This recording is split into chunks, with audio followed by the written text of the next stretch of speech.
Speaker साहब, मेरा कोई किसी से लड़ाई नहीं है। मैं पहले दिन से जब यहाँ आया हूँ, तकरीर नहीं करने दी मुझे।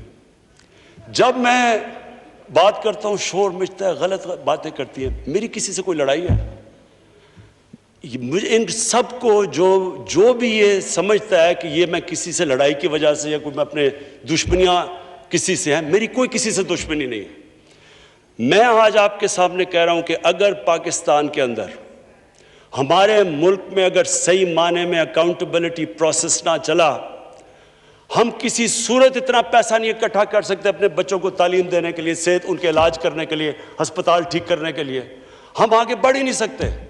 जब एलीट करप्शन पे लगी हुई है, वो आप कैसे समझते हैं वो मुल्क तरक्की करेगा? हम जब आप किसी के ऊपर केस होता है, वो कहते हैं जी पॉलिटिकल विक्टिमाइजेशन है।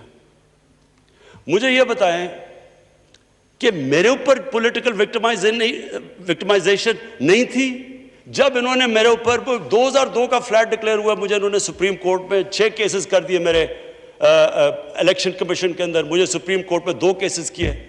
क्या मैंने कहा कि कभी मैंने कहा विक्टिमाइजेशन है? मैं जवाब देता, मैं जब वो फ्लैट लिया था, मैं सारी दुनिया जानती है मैं इंटरनेशनल क्रिकेटर था, मैं तो जवाब दे ही नहीं था, मेरे पास तो कोई पब्लिक ऑफिस नहीं था। उसके बावजूद 10 महीने में स्पीकर साहब, जो मेरे से सुप्रीम कोर्ट ने जवाब मांगे मैंने दिए। 40 साल पुराने कॉन्ट्रैक्ट दिए, मॉर्गेजेस दिखाए, किधर से पैसा आया, मॉर्गेज में कितना गया, कब वो मॉर्गेज दिया, फ्लैट कब बिका, बीवी से जो पैसे लिए हुए थे यहां जमीन लेने के लिए। आपको पता है सुप्रीम कोर्ट ने मेरे से पूछा कि जनाब आप बताएं, साबित करें कि आपने बीवी को पैसे वापस किए थे। वो बीवी ने ईमेल दे रही है कि हाँ इसने पैसे वापस किए थे। उन्होंने कहा नहीं, सबूत दो। ये कभी हुआ ही नहीं है ऐसे कि वो बीवी कह रही है पैसे, वो कहते नहीं।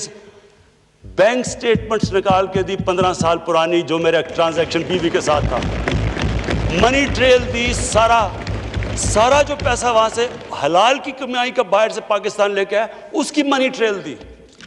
स्पीकर साहब, कोई मैंने कमाल नहीं किया। ये हर उस मुल्क में जिसमें जेन्युइन डेमोक्रेसी है, वहां एक लीडर को जवाब देना पड़ता है, क्योंकि वो अमानतदार होता है, वो पब्लिक के पैसे का अमानतदार होता है। ये कोई विक्टिमाइजेशन नहीं है। और ये जो नैब है, ये हमने तो नहीं नैब बनाई, एक आदमी हमने भर्ती नहीं करवाया। नैब तो पुरानी है, 90% केसेस भी पुराने हैं, लेकिन गालियां हर रोज मुझे पड़ती हैं कि जी आप देखें इमरान खान ने ये कर दिया, वो कर दिया। देखें स्पीकर साहब, मैं चाहता हूं कि हमारी पार्लियामेंट चले, मैं चाहता हूं कि डिबेट हो सही, क्योंकि डिबेट के बगैर आइडियाज तराशे नहीं जाते। डिबेट सबसे इंपॉर्टेंट चीज़ डेमोक्रेसी की अकाउंटेबिलिटी और मेरिट के बाद तीसरी चीज़ है, वो डिबेट होती है। यहाँ डिबेट ही नहीं हो सकती। जब बात करो वो शुरू हो जाते हैं कि जी वो नैब न्याजी नेक्सस या कभी कुछ शुरू हो जाते हैं। यानी इस तरह तो देखे ना स्पीकर साहब, मैंने तो नहीं नैब बनाई। पॉइंट ये है कि क्या फंडामेंटल प्रिंसिपल ये है, क्या हमारे जो इक़्तिदार में लोग रहते हैं वो जवाब देना चाहते हैं अपनी वेल्थ का, या नहीं देना चाहते? और अगर वो नहीं देना चाहते तो बाकी क्यों देंगे? आप जो कल्चर होता है वो ऊपर से सेट होता है। वो कहते हैं the fish rots from the top. जब ऊपर से खराब होता है तो सारा माशरा नीचे तक तबाह हो जाता है।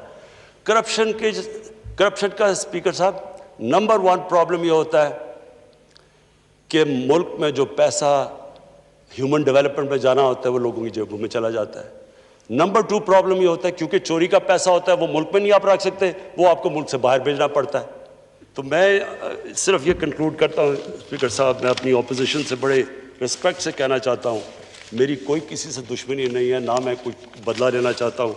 मैं सिर्फ ये बिलीव करता हूँ कि हमारा मुल्क, अल्लाह ने इसको इतनी नेमतें दी हैं, अल्लाह ने इससे क्या क्या चीज़ें नहीं हमें दी, लेकिन जब तक इस मुल्क के अंदर रूल ऑफ लॉ मीन्स कि everyone is equal in front of law, जब तक रूल ऑफ लॉ और लीडरशिप की अकाउंटेबिलिटी नहीं होगी, हम भी वही सारे बनाना रिपब्लिक्स की तरह, एक समुंदर होगा गरीबों का और थोड़े से अमीर लोग होंगे। शुक्रिया।